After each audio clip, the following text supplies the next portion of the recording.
Amis rêveurs, bonjour. Bienvenue dans cet extrait d'atelier sur les trois mondes chamaniques dans lequel je vous donne des informations sur ces trois espaces bien mystérieux, mais aussi sur l'animal de pouvoir.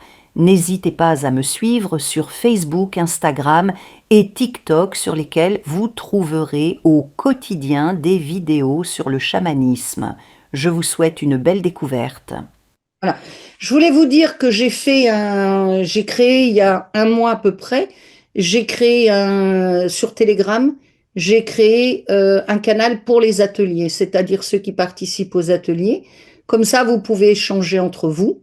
Vous pouvez, j'ai fait plusieurs thèmes, mais c'est pas forcément. Vous pouvez intervenir si vous avez fait un rêve. Vous pouvez intervenir si vous avez une question à poser sur la psyché, c'est-à-dire sur l'ombre, sur l'animous, pour un voyage chamanique. Donc, il y a différents thèmes. Vous voyez vous pouvez participer à tous, mais je les ai fait par thème. J'ai pas fait forcément que vis-à-vis d'un atelier en particulier. Par exemple, j'ai fait aussi un sur les êtres surnaturels, c'est-à-dire tout ce qui est, dedans on a les dragons, on a les fées, etc. Et si jamais vous avez envie de le rejoindre, avec grand plaisir, vous pouvez venir. Et puis, il est assez vivant. Bonsoir Liberté, c'est vivant, c'est sympa et on échange pas mal. Donc, avec plaisir, je vous enverrai un petit mot avec le lien je vais y arriver, du canal Telegram dédié. Alors, c'est privé, c'est-à-dire, vous ne le trouverez pas comme ça, hein, et tous les échanges sont privés, c'est entre nous. Donc, à des moments donnés, j'interviens, je vois un petit peu, c'est sur la symbolique, etc. Donc, ça nous permet un petit peu d'avancer. Et puis, ça permet aussi aux personnes qui sont comment je dirais, qui se retrouvent de temps en temps dans les ateliers. Il y a une communauté qui se forme un petit peu, ce qui est sympa, de pouvoir se retrouver, échanger dans le chat de Telegram. Voilà. Bonsoir tout le monde. Je vois là, bonsoir Bertrand, bonsoir Marilène, bonsoir vraiment à tous. Vous allez petit à petit vous mettre venir. Donc je vais voir comment je vais afficher. Je vais voir, juste la galerie, il n'y a pas besoin de faire autre chose. C'est parfait.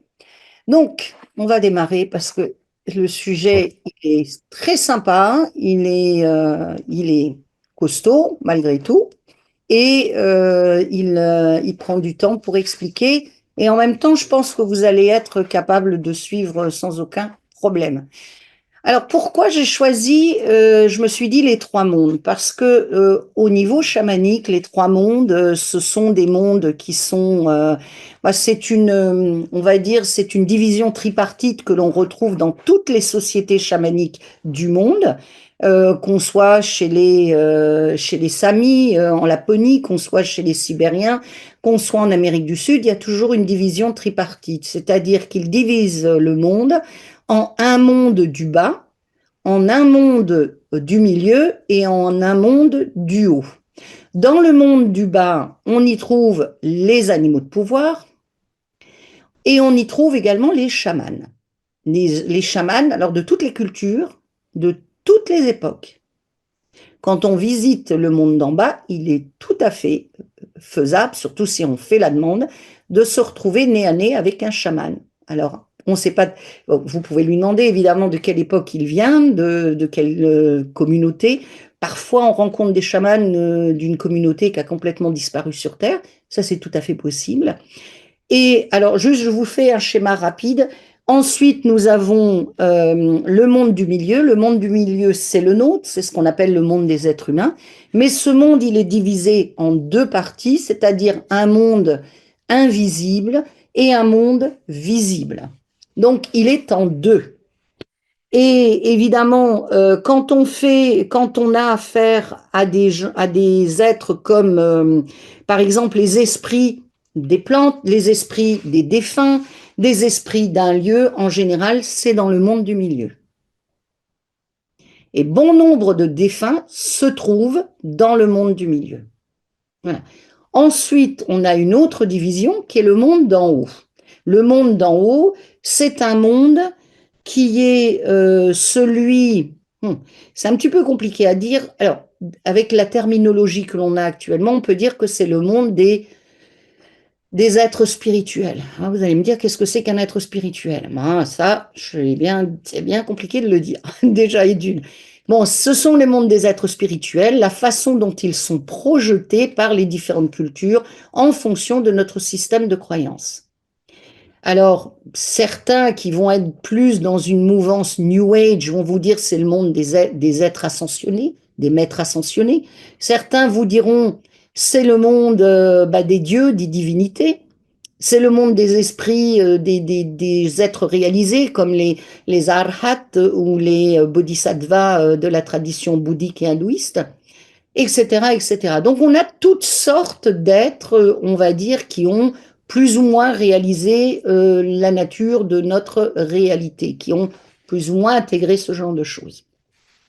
Donc, dans le monde du chamanisme, il n'y a pas vraiment de séparation. On peut aller d'un monde à l'autre avec un peu d'entraînement. Il est tout à fait possible de se retrouver dans le monde du haut, dans le monde du milieu ou dans le monde du bas. Dans le monde du milieu, c'est-à-dire, par exemple, une personne qui va dans un lieu où elle va, admettons, elle visite un château. Et puis elle trouve que l'ambiance, elle est chargée, elle ressent des choses dans le château, etc. Elle peut tout à fait dire, bon, je vais regarder un peu ce qui se passe, je sens des esprits, je sens des présences. Ça, c'est le monde du milieu. C'est la partie invisible du monde du milieu. Pour aller dans le monde d'en bas, en général, je vous donne on va dire la procédure, le mode d'emploi général. Souvent, ce qu'on fait, c'est un voyage chamanique et on va dans le monde du bas ou on va dans le monde du haut.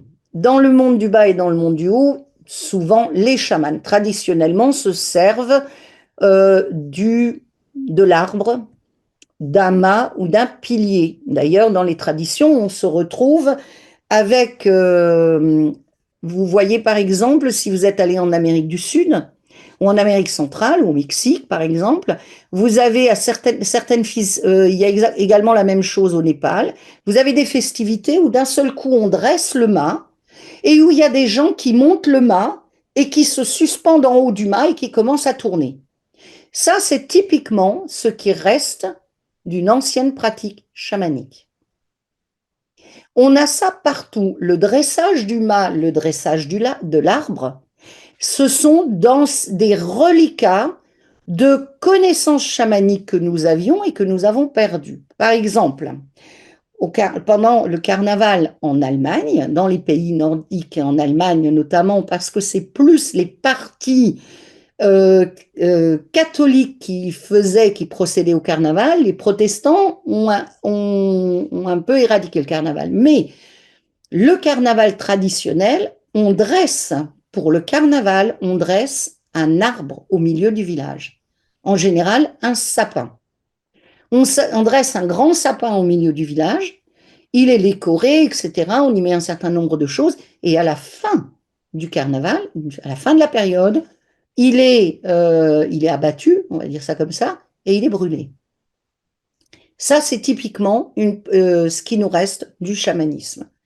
L'arbre c'est parce qu'en plus le chamanisme, l'apon sibérien, etc., des pays du Nord, de notre, on va dire de notre partie, de l'Europe, parce que ce qu'il y a comme arbre que l'on dresse en général, ce sont des sapins. Le sapin de Noël, c'est ce qui nous reste des croyances, des fonctionnements chamaniques des peuples du Nord. Nous avons deux grands arbres qui sont en lien avec le chamanisme dans les pays du Nord, c'est-à-dire le sapin et le bouleau. Les pays baltes, les pays slaves, le nord de la Russie, la Sibérie, etc., les pays de Laponie. Et donc, quand vous voyez où que ce soit, si vous voyagez un petit peu, si vous vous rendez compte, vous avez un voyage qui se fait, d'un seul coup, vous voyez qu'il y a une cérémonie, on dresse un arbre, vous pouvez être sûr. Les gens ne le savent pas forcément, parce qu'ils n'ont pas la culture mythologique nécessaire pour décoder et comprendre. Mais ça n'a pas d'importance. Pourquoi? Parce que notre inconscient, il connaît beaucoup plus de choses que nous, évidemment. Nous, on est très limité, on est très restreint dans notre décodage du monde. On est coloré, on est teint par notre, on va dire, notre système de croyance et notre éducation culturelle, familiale, culturelle, nationale, etc. Et donc, automatiquement, on a des limites, on a des limitations, on a nos petites œillères et on voit à travers ce prisme. Le prisme, en plus de l'inconscient collectif qui, dans nos sociétés, est un inconscient collectif chrétien. Voilà, tout simplement. Donc, il faut avoir étudié ces domaines pour pouvoir dire, tiens, ça, c'est chamanique. Par exemple, il y a pas très longtemps, j'en parlais, je crois, le week-end dernier. Ici, j'ai des amis qui sont venus pour passer un moment. Et puis, ils sont allés, fin janvier, ils sont allés dans un village à côté de, pas très loin de là où j'habite. On va dire, ça doit faire 15 kilomètres. Donc, vous voyez, c'est juste à côté. Et ils font à peu près à cette période de l'année, donc plus ou moins la période d'Imbolc, là où on commence à sortir plus ou moins de l'hiver, même si on est encore en hiver, où on fait toutes les purifications traditionnellement pour se débarrasser des énergies de l'hiver, qui sont des énergies en lien avec le monde des morts, avec le monde les mondes souterrains, des énergies dont il faut se débarrasser parce que si on veut faire entrer la lumière et le renouveau dans notre vie, il faut se débarrasser de ces énergies qui sont plus des énergies stagnantes, qui sont nécessaires pour intégrer certaines choses à des moments donnés, mais pas à tous les moments. Et donc, ce qu'ils ont fait dans ce village, une fois par an, à cette période, ils amènent leurs animaux, donc beaucoup de chevaux, les chèvres, certains moutons, des chameaux, et ils leur font faire trempette dans la mer. Alors ils disent, c'est le rituel de Saint-Sébastien. Non, pas du tout. Mais ça comme c'est une récupération de l'Église, évidemment, ils ont mis un autre label dessus, mais à la base, c'est un rituel de protection pour les animaux afin d'amener la fertilité. Et c'est un rituel chamanique traditionnel, païen, extrêmement ancien. Mais quand on ne sait pas, et qu'on n'a pas étudié ça, on ne peut pas tout étudier évidemment, on a tendance à passer à côté.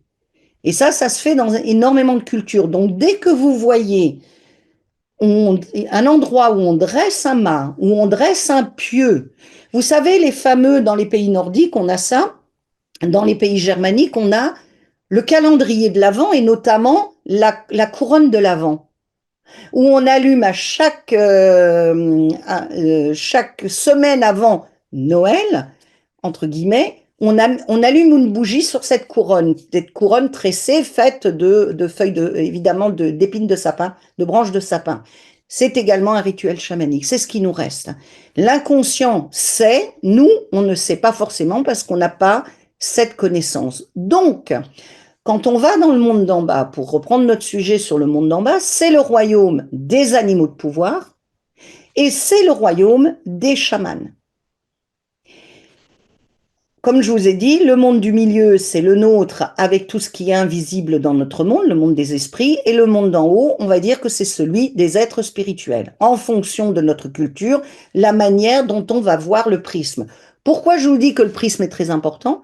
Parce que un jour, enfin ça m'est arrivé plusieurs fois, mais dans un atelier, j'avais vu une fois une dame qui était extrêmement en colère parce qu'elle est allée dans le monde d'en haut, elle se disait athée. Alors moi j'aime bien les gens qui sont athées, qui font du chamanisme, je trouve ça très intéressant. Mais bon, on n'est pas... Je trouve que c'est génial au niveau des expériences. Et donc elle voulait rencontrer son guide spirituel, et elle a rencontré la Vierge Marie. Elle s'est mise en rogne, hein, parce qu'elle s'estime être athée, et elle rencontre la Vierge. Vous imaginez, quoi. Je veux dire, ça a bugué. Donc voilà, parce que la manière dont elle a décodé, ça s'est présenté à elle, c'est de toute façon sous le prisme de l'inconscient collectif dans lequel elle a baigné. Tout simplement. Alors, c'est pas forcément le cas pour tout le monde, mais en tout cas, en ce qui la concerne, c'était comme ça. Donc, le monde du bal, ce que je vous ai dit au départ, donc j'ai décidé de faire ce petit atelier ce soir, pour que chacun puisse faire un voyage. Nous allons tous faire un voyage dans le monde du bas, un voyage dans le monde du milieu et un voyage dans le monde du haut. Ça va vous permettre d'avancer un petit peu et d'intégrer des choses. Les animaux de pouvoir, qu'est-ce que c'est? Vous allez pouvoir dire, bah oui, mais moi je le connais, etc. Ça n'a pas d'importance. Soit vous connaissez votre animal de pouvoir et vous allez vérifier si vous avez d'autres animaux de pouvoir que vous pouvez intégrer, que vous pouvez récupérer du bas, ou vous allez également faire un voyage pour rencontrer un maître chaman, un chaman dans le monde du bas. Ça aussi, vous pouvez faire les deux, vous en faites qu'un, ça c'est vous qui voyez. Qu'est-ce qui est important dans le cas des animaux de pouvoir? Les animaux de pouvoir, souvent on les exprime, on les dépeint comme des êtres qui viennent à nous pour nous aider. C'est pas faux, et c'est pas tout à fait vrai. Pourquoi? Parce que les animaux de pouvoir font partie de notre corps énergétique. D'une certaine façon, les animaux de pouvoir, c'est nous. C'est une partie de nous. C'est une partie de nous, de notre structure inconsciente, énergétique inconsciente, qui se matérialise sous forme d'un animal de pouvoir, parce que nous n'avons pas la connaissance, nous n'avons pas travaillé dessus et nous n'avons pas intégré ses qualités, ses caractéristiques, on va dire. Je ne vais pas parler que de qualité, mais de caractéristiques. Parce que les caractéristiques peuvent être, selon la façon dont on l'emploie, on les emploie, on va dire, peuvent être, entre guillemets, vues sous notre prisme culturel, positives ou négatives. C'est comme la magie, quand les personnes me disent « Oui, mais moi, tu comprends, je fais de la magie blanche ». Ça ne veut rien dire. La magie, c'est la magie.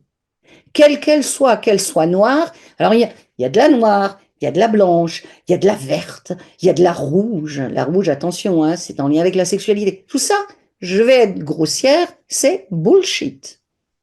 La magie, c'est de la magie. Ça dépend de vous, de votre structure et la manière dont vous l'intégrez et vous l'utilisez.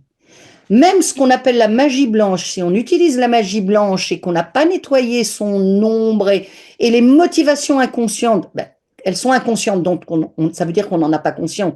Les motivations inconscientes qui sont derrière, là, cette fameuse magie toute mignonne et toute blanche et lumineuse, elle n'est pas forcément toute cool, vous voyez. Donc, la magie, c'est de la magie. Je ne dis pas que c'est bien, je ne dis pas que c'est mal, c'est de la magie. C'est un pouvoir qu'on peut avoir à notre disposition, que nous pouvons tout à fait utiliser si nous en avons envie. Il n'y a absolument aucun mal à ça. La seule chose, c'est de savoir ce qu'on veut, comment on fonctionne, jusqu'où on veut aller. Et comme on dit toujours dans ce domaine, dans toutes les choses, il y a un prix à payer. Est-ce qu'on est prêt à le payer ou pas? Parce que pour avancer, on va dire vers plus de conscience, il y a des choses que nous devons lâcher. Donc, et les animaux de pouvoir, c'est nous. C'est-à-dire, ce sont des contenus, parce que il y a une chose que nous avons tendance à oublier, c'est que nous sommes des êtres d'énergie. La manière dont nous nous présentons devant les autres, petits, grands, âgés, jeunes, gironde moche, grassouillette maigre, peu importe, jolie plutôt, blablabli, blablabla. Ça, c'est juste un déguisement, un masque. C'est tout. Ça n'a... Nous ne sommes pas ça. Nous nous présentons ainsi pour X ou Y raisons, pas forcément des raisons intellectuelles, c'est-à-dire de par notre structure, les programmes, etc., on va se présenter comme ça. Mais il y a tout un pan de notre structure énergétique que nous ne connaissons pas.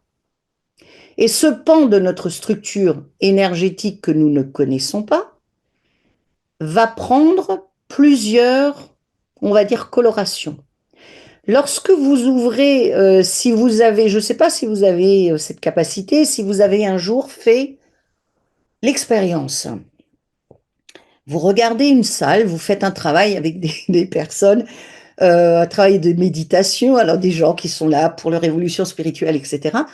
Et puis d'un seul coup, vous demandez à voir, à véritablement voir les énergies sous-jacentes. Et alors là, vous allez voir des crocs, des griffes, des plumes, des écailles, des poils. Vous n'allez plus rien voir d'humain.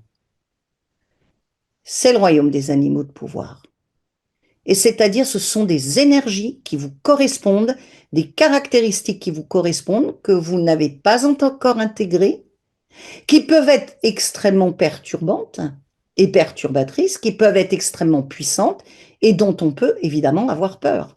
Si on a un animal de pouvoir qui est par exemple un crocodile, ouais, je veux dire, c'est pas forcément un animal, c'est pas un chihuahua qu'on met sur sur son giron, vous voyez, et ça peut faire énormément de dégâts. Également, un tigre, un lion, peu importe ce que vous voulez, vous voyez. C'est nous, l'animal de pouvoir, c'est nous, les animaux de pouvoir, c'est nous.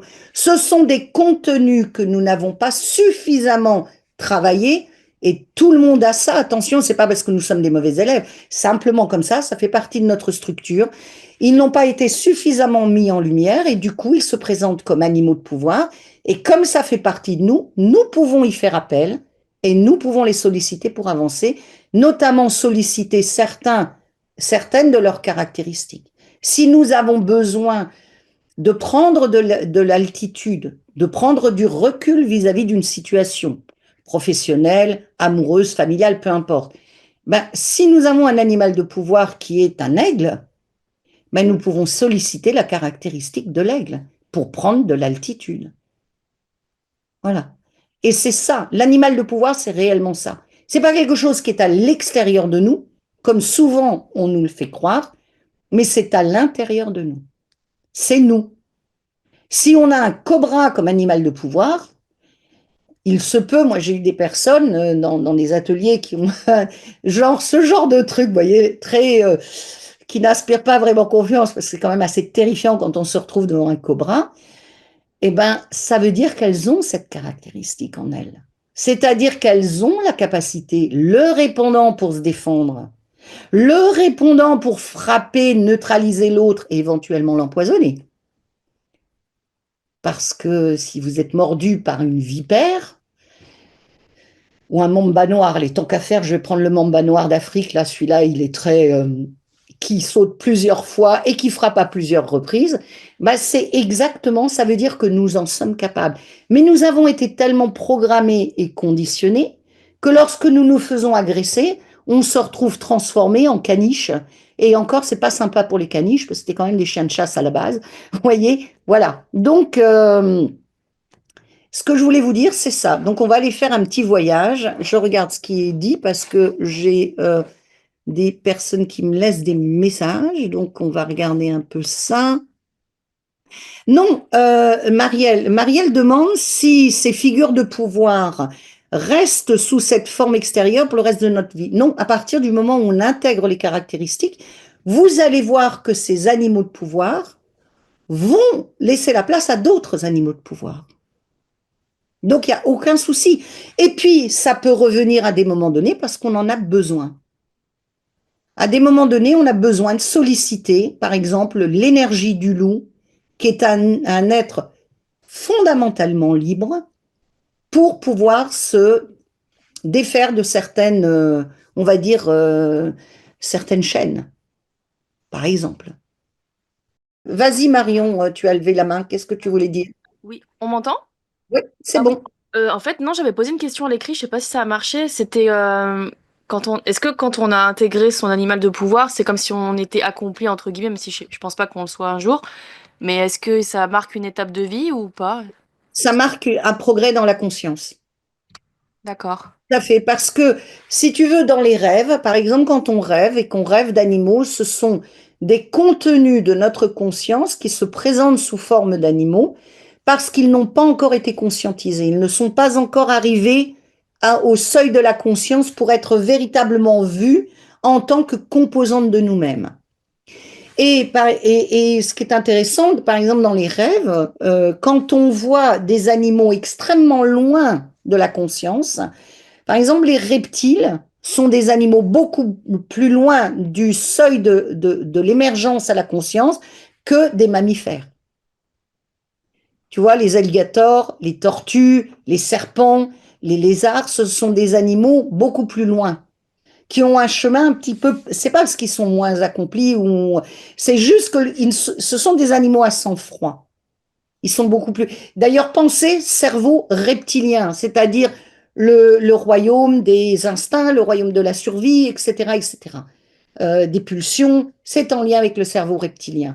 Et plus on va arriver dans le registre des animaux, des mammifères, et plus on va entrer dans des mammifères beaucoup plus, on va dire par exemple les primates. On va se retrouver avec un chimpanzé, on va se retrouver avec un gorille. Là, c'est un contenu de notre inconscient qui est presque à la frange de la conscience. C'est-à-dire qu'il y a des choses qui vont se révéler, qui sont en lien avec ce que nous sommes, avec notre structure énergétique, et des choses qu'on n'a pas vues de nous jusque-là, mais qui vont finir par se manifester. Voilà. Donc c'est pareil pour les animaux.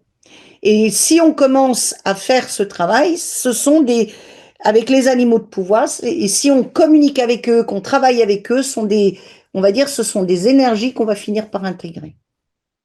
Et si vous avez l'habitude de travailler avec les animaux de pouvoir ou de les solliciter, vous vous rendrez compte que plus vous les communiquerez avec eux, plus vous les solliciterez, plus les gens autour de vous se comporteront différemment. Si par exemple vous avez un animal de pouvoir qui est un animal un peu genre un félin par exemple, assez impressionnant, assez imposant, ben vous allez voir si vous communiquez véritablement avec, si votre félin est avec vous, vous allez en réunion, etc. Au bout d'un moment, les gens se positionneront différemment parce que c'est dans votre corps énergétique. Et personne n'a envie forcément de caresser un tigre ou un lion à rebrousse-poil, quoi, vous voyez. Mais ils ne le savent pas, les gens. C'est totalement inconscient. Mais ils le sentent. Quand vous avez un aigle, quand vous avez quelqu'un qui a l'habitude, que vous êtes dans un milieu de travail qui n'est pas très sympa, pas très cool, où les gens sont beaucoup dans la fête, sont beaucoup en train de se disputer, etc. Si vous avez le faucon, l'aigle, des animaux comme ça que vous sollicitez régulièrement, vous allez voir. Ça va vous permettre de prendre du recul. Et comme c'est des animaux qui voient très loin, comme une chouette par exemple, ou qui entendent très profondément sous la terre, une chouette peut entendre un petit rongeur à 1 mètre sous terre, alors qu'elle est largement au-dessus. Et du coup, on va se méfier. Et les ragots et les histoires vont diminuer parce que vous l'aurez régulièrement près de vous et que instinctivement, les gens n'auront pas envie de se faire avoir ou que ça se sache sur eux. Si vous avez cette habitude-là, vous allez voir que ça va se positionner différemment au niveau professionnel, ou dans votre famille, ou dans votre couple. Vas-y, Yves. Et ce que j'ai remarqué, ce qui est intéressant aussi, c'est que même si c'est pas notre animal de pouvoir, tu parlais des félins là, en intégrer un à un moment où on a besoin, c'est impressionnant, hein. Oui, Les autres en face, t'es sûr de gagner le truc, hein. ah oui, c'est clair. J'ai expérimenté, c'est vraiment génial. Donc, même si c'est pas notre animal de pouvoir, on peut le solliciter au moment où on a besoin. C'est ça qui est bien.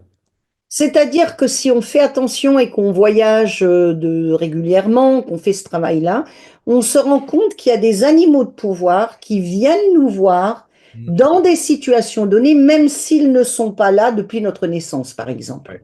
Ouais. Ouais. Et qu'ils vont venir ça va nous permettre de régler une situation compliquée, par exemple. Et une fois que tout s'est réglé, que ça s'est calmé pour nous, ils disparaissent. Ça n'a pas d'importance. Voilà. Ouais. Et c'est ce que disait Yves, c'est vraiment, vous pouvez solliciter un animal. Ou vous avez quelque chose à régler, vous avez quelque chose, vous ne comprenez pas, vous voulez prendre du recul, on vous propose une association, de faire un boulot ou je ne sais quoi, ou vous devez rechercher un appartement, vous devez chercher un nouveau lieu de vie, quelque chose comme ça, ben vous allez demander à rencontrer l'animal qui va vous permettre d'y parvenir. Puisque ce sont des capacités que nous avons. Mm. Et à partir de là, nous demandons à notre animal à l'animal de nous aider. Ça veut dire que nous développons en nous des capacités pour pouvoir y parvenir. Parce que la grande donne que l'on oublie tout le temps dans ce domaine, c'est que nous sommes les créateurs de monde. C'est pas à l'extérieur. C'est que c'est nous, dans le collectif, qui créons le monde dans lequel nous nous trouvons. Le problème, c'est que nous avons une partie, toute petite frange de la population qui est au courant et qui se débrouille pour manipuler la grande partie de la population avec des peurs. Et du coup, les peurs créent une situation extrêmement anxiogène, projetée à l'extérieur par l'ensemble de la population qui est complètement ignorante du pouvoir qu'elle a. Est-ce que c'est clair ce que je viens de dire? Ouais. Oui. C'est la raison pour laquelle il faut être extrêmement attention avec ce que l'on intègre au quotidien, en termes d'information, dans le sens de ne pas s'identifier à ça. Je ne dis pas l'ignorer. Moi, je m'informe énormément sur la manière dont ça fonctionne, sur la manière dont les énergies bougent, sur ce qui se trame, entre guillemets, et je vois venir le truc, mais alors le loup à 100 km, il n'y a aucun souci, parce que je vois à quel point la population est manipulée pour que, à un moment donné, on parvienne à une soumission et un consentement. Et quand la population consent, se soumet, elle projette une situation anxiogène qui correspond, qui va valider sa soumission, son consentement. Et donc, sans même le savoir, elle est manipulée pour créer une réalité qui ne lui convient pas du tout. Mais comme elle ne sait pas qu'elle crée la réalité, la population globale crée la réalité, du coup, elle est complètement pieds et poings liée à ceux qui ont cette connaissance.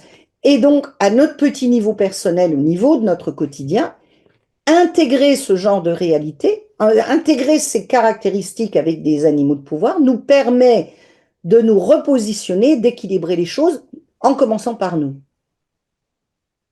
Est-ce que c'est clair ce que je viens de vous dire? Une question. Vas-y. Est-ce que lorsqu'on avait fait la formation pour trouver nos animaux de pouvoir pour les différents domaines, est-ce qu'on va revoir automatiquement les mêmes? Pas forcément. Pas forcément. Tu peux revoir les mêmes, tu peux en avoir d'autres là, depuis quelques mois, il y a peut-être des choses qui ont bougé pour toi, et tu vas peut-être avoir d'autres animaux de pouvoir. Mais on ne perd pas les autres. Enfin, Non, je non, dis, on ne les perd pas. Ils sont non. toujours là, les autres. Ils sont là. Si tu veux, il y a des animaux qui vont et qui viennent. Souvent, les animaux qui sont là avec nous depuis notre naissance, c'est des caractéristiques extrêmement importantes qui nous correspondent et l'animal un petit peu on va dire l'énergie qui va être, qui fait pas tellement partie de notre structure qu'en général, elle nous quitte pas. Mais après, moi j'ai des amis qui ont des vraies ménageries. Et si vous voulez, et dans la ménagerie, t'en as qui restent 5 ans, 10 ans, 20 ans, t'en as d'autres qui partent au bout de 2 ou 3 mois, voire 2 ou 3 ans, ça dépend. Donc, il y en a qui restent, il y en a qui partent, mais les fondamentaux, en général, restent avec nous. Est-ce que c'est plus clair, Arlette? Oui, oui. Ben, ça me semble logique aussi. Parce que Mhm. si on évolue, on n'a pas forcément besoin des mêmes. Non, exactement. Tu as Et tout je à fait. confirme aussi ce que Yves a dit depuis très très longtemps, avant même que je fasse les formations avec toi. J'avais l'impression d'avoir souvent un puma avec moi et je l'appelais pour les situations un peu compliquées. Et moi, je ne le voyais pas, mais j'ai côtoyé des personnes qui le voyaient Mhm. et qui voyaient ce qu'il faisait. Et c'est là que je me disais que j'avais fait ça un peu au hasard sans m'en apercevoir et que des personnes pouvaient dire, oh ben tiens, ton puma, il vient de faire ça, c'est bien que tu l'aies apporté avec toi. Mm. Donc, et celui-là, je l'appelle de temps en temps, comme dit Yves, là, quand on a besoin dans certains cas. Ouais. Et d'ailleurs, c'est là qu'on s'aperçoit que les voiles entre les mondes sont très fins. Un jour, je suis passée à Paris quand j'habitais Paris, et donc je vais à Bastille. J'avais la copine d'une copine brésilienne qui travaille beaucoup dans le chamanisme et qui voulait absolument qu'on se voie. Donc je vais chez elle et elle avait un appartement au rez-de-chaussée avec une partie qui était au sous-sol. Donc j'arrive chez elle et il y avait l'entrée, un grand rideau après. Et puis elle dit, écoute, je vais préparer un thé. Donc moi, j'enlève mon manteau, j'enlève mes chaussures. Elle était descendue puisque sa cuisine était au sous-sol. Elle est descendue et au moment où j'enlève mes chaussures, je vois le rideau, un gros rideau, un épais rideau en velours qui commence à bouger. J'entends derrière le rideau un allaitement. Je dis, ok, un animal qui allaite. Et je reconnais aussitôt, et j'entends ses griffes sur le sol, et je reconnais aussitôt le loup. Je sens l'odeur du loup, j'entends le loup. Je dis, bon, c'est un loup dans, dans un appartement parisien.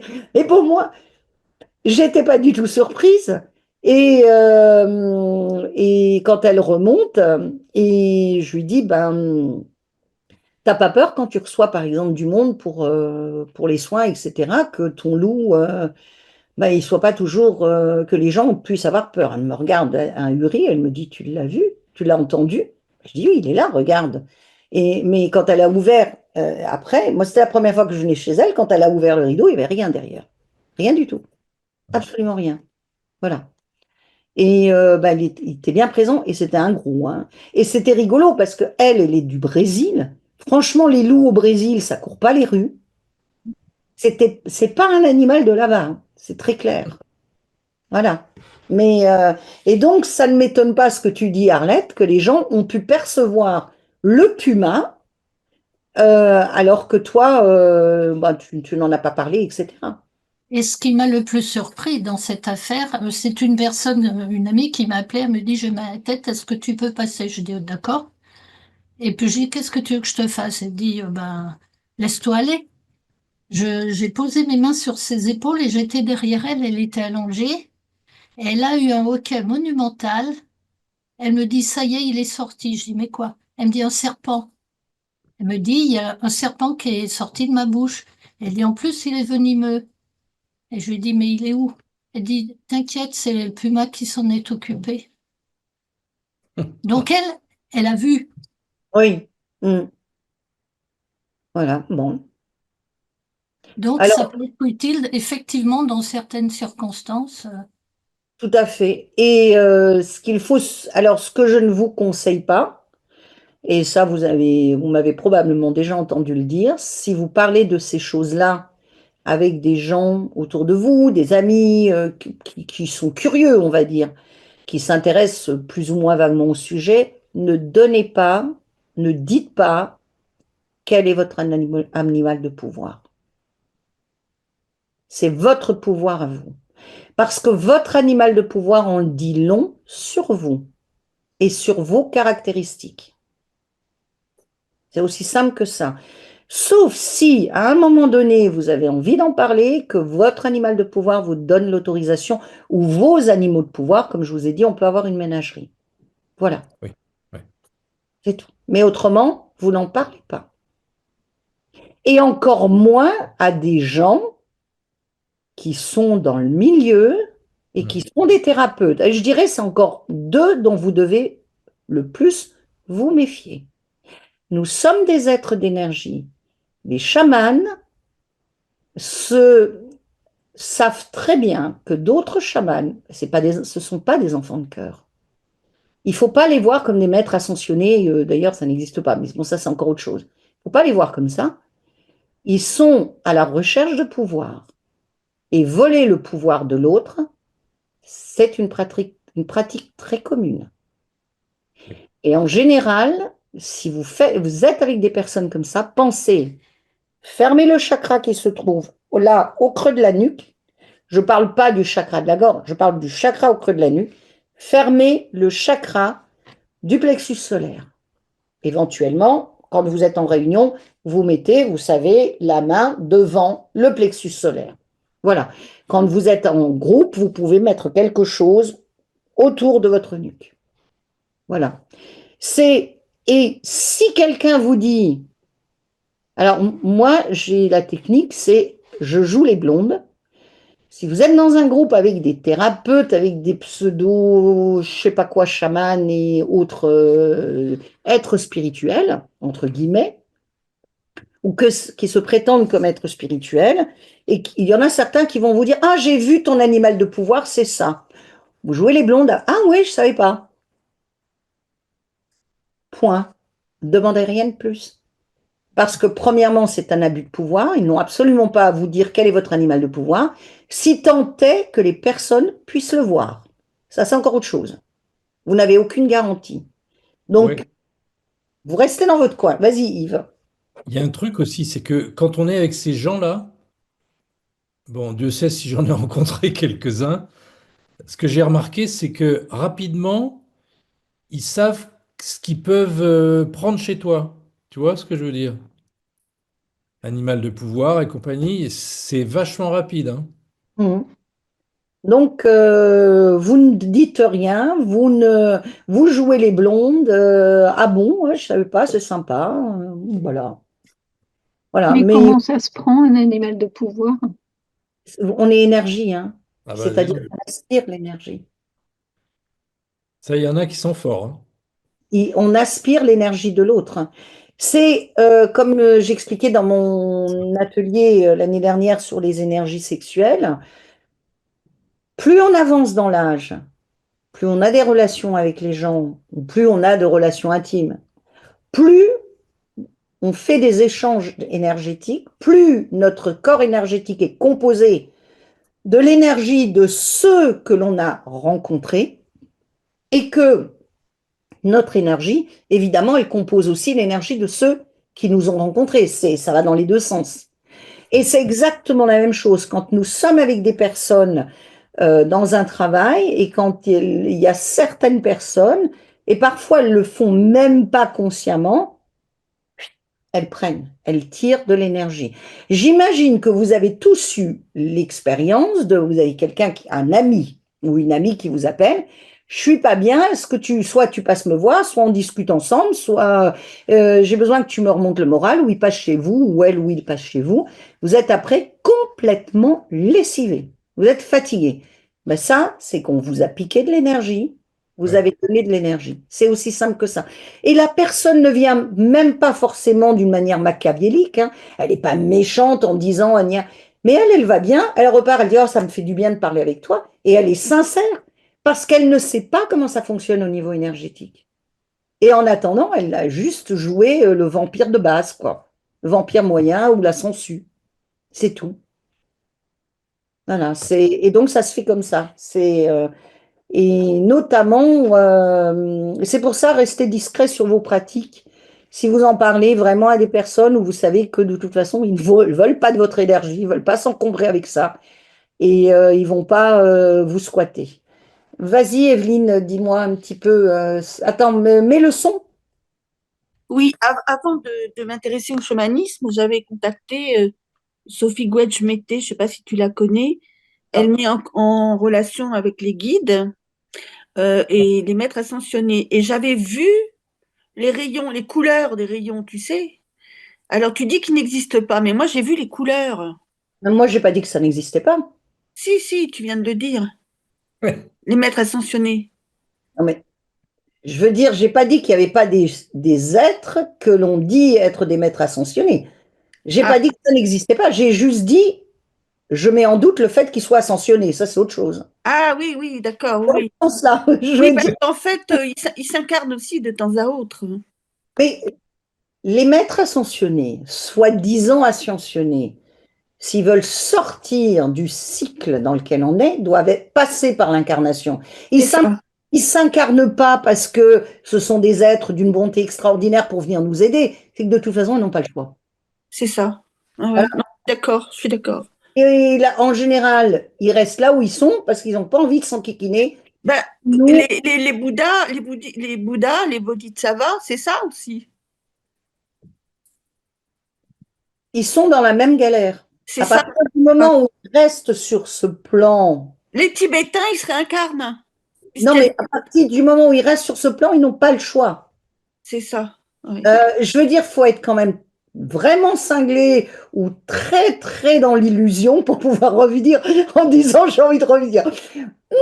Mais bon, ça c'est autre chose, c'est pas le propos de l'atelier Oui. de ce Non, soir. mais Non, voilà, c'était juste un aparté. non. Ce dont il faut se méfier énormément, c'est que Ne pas se faire avoir par des titres parce que quelqu'un dit qu'il est un maître ascensionné, ou que si ou que ça, il comprend tout pour de l'argent comptant. C'est tout. Ah oui, oui, ils peuvent pas vraiment nous aider, quoi. Parce que souvent, ils sont pas plus ascensionnés que ma boulangère. J'en ai pas, mais c'est pas grave. En gros, vous voyez, voilà. Oui, ils peuvent pas nous aider vraiment, quoi. La seule personne qui peut vous aider, c'est vous-même. Vous prenez des outils, vous intégrez des choses, vous faites votre travail, c'est votre pouvoir. Parce que si la seule chose, ce qu'on fait quand on estime que l'autre va nous aider, alors, il nous aide en nous donnant des outils, il nous aide en nous faisant prendre conscience. Par exemple, quand on lit parfois un bouquin, ça fait c'est une révélation. Par exemple, Exact. moi, quand j'ai lu, c'était en 96, quand est sortie Femme qui court avec les loups, Oui, Clarissa Pinkola Estés. Bon, voilà, quand j'ai lu, quand j'avais 20 ans, quand je me suis mise à lire Jung et tout ça, évidemment, là, ce sont des aides, ce sont des outils et ça m'a vraiment énormément permis d'avancer. Ça m'a rendu beaucoup service. tout à Mais fait. le pouvoir, c'est le mien. Et si je veux me libérer, si je veux atteindre, entre guillemets, l'éveil, ce que vous voulez, l'illumination, appelez ça comme vous voulez, c'est pas l'autre qui va m'aider, hein. C'est moi-même qui vais m'aider. Donc c'est ça qu'il faut, c'est à ça qu'il faut faire attention, parce que la plupart du temps, on nous donne, on nous dit, moi je suis éveillé, et nous on est là en disant, oui, nous on est des pauvres tâches, on n'y arrive pas. C'est ça. Alors que non, non, pas du tout. Puisque ce que je vous ai dit, et franchement, c'est quelque chose dont tout le monde devrait se souvenir, c'est nous qui avons le pouvoir. C'est nous qui créons la réalité. Mm. Nous sommes les créateurs de notre réalité. C'est pour ça qu'il en va de notre responsabilité à créer une réalité qui va correspondre à ce qu'on est et qui nous permettra d'avancer. Et ne pas nous faire polluer par la réalité qu'on veut nous imposer au niveau collectif. Ça, c'est notre responsabilité. C'est pour ça, moi, ok, ça, écoutez, je vous ai peut-être déjà raconté, en tout cas certains me l'ont peut-être entendu, dire cette histoire, une copine qui faisait des soins, qui fait toujours des soins sur Paris, et un jour, il y a un gars qui l'appelle et qui dit, écoutez, moi j'ai besoin de vous, est-ce que vous pouvez me donner un rendez-vous? Elle dit, oui, elle ne le connaissait pas, elle dit, oui, pourquoi pas, vous pouvez me dire un petit peu ce qui vous amène. Il dit, oh, vous savez, moi je suis quelqu'un d'éveillé. Ok, alors elle lui dit, bah écoutez, vous êtes éveillé, mais enfin moi j'y suis pas, donc je sais pas comment, en quoi je peux vous aider. Ah oui, mais moi je suis éveillé depuis un certain nombre de temps, déjà depuis longtemps, mais je suis totalement dépressif. Faut, faut, faut rester zen hein, quand on nous raconte un truc comme ça aussi débile. Excuse-moi, t'es éveillé mais t'es dépressif. Non, t'es pas éveillé. Autrement, tu ne serais pas dépressif. Voyez, voilà. Donc il y a des gens qui se racontent une histoire. Il y a Mm. des gens qui prennent une certaine position, les pattes en l'air, les pattes en position du lotus, l'air inspiré. Ils sont pas plus inspirés que vous quand vous êtes constipé. Allez, je vais être grossière, exprès. Voilà, c'est tout. Mm. Croyez en vous. Le but, c'est de récupérer votre pouvoir personnel. Ne le Ouais, donnez pas. Il nous est demandé ces dernières années, dans la société, de donner notre pouvoir. Et en plus, on nous infantilise de plus en plus. oui, Évidemment, un enfant, il a besoin de papa et de maman pour le guider. Nous ne sommes pas des enfants. Nous sommes beaucoup plus puissants que ce que nous croyons. C'est nous qui avons le pouvoir. Et autrement, si l'on ne l'avait pas, vous inquiétez pas, on ne nous manipulerait pas comme ça. Vous savez très bien quand il y a des couples où il y a un qui est pervers narcissique, qui prend le pouvoir de celui qui devient sa victime parce que la victime ne sait pas qu'elle a du pouvoir. Mm. Aussi simple que ça.